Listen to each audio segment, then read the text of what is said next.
ይኸውልህ ጠጋ ማለት ስጋ ለስጋ ነው እንጂ ከጎኗ ተጋደ ማለት ትዳሩ ፈርሶ ነበር። ያው ትዳር አማካሪ ጋር ሄዶ ይሄ ከረፈፍ ምንድነው ጉዱ? አራተረፍ አረፈ ማለት ምር ለሰፈሩ አዲስ ገቢ ነች። አንተ እዚህ ሲጀመር ምንም አማርኛ የሚባል አይችልም። ኦሮምኛ ትችላለህ? ኦሮምኛ ትችላለህ? አንቺ ሰው ሁሉ እንዳንቺ ይመስልሻል? ሲጀመር ይኸውልህ ቋንቋ መግቢያቢያ ነው። እሺ ፍቅር ደግሞ ሁለት ነገር ነው የሚፈልገው። እሺ ምን አትልም? ምን ወንድና ሴት። በስመ አብ አንተ አረፍ ተረጋጋ። የሁለት ተረጋጋ። ይኸውልሽ አንተ ተረጋጋ በል። እኔ ይሄን መጋላ ናነ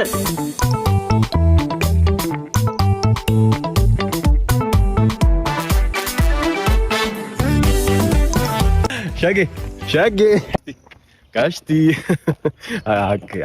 አካፕ ወልቤክ ነኝ። ደህና ነኝ እኔ እናቴ በጣም ደህና ነኝ። ማዘርም ደህና ነች። ሙሉ ቤተሰብ ሰላም ነው።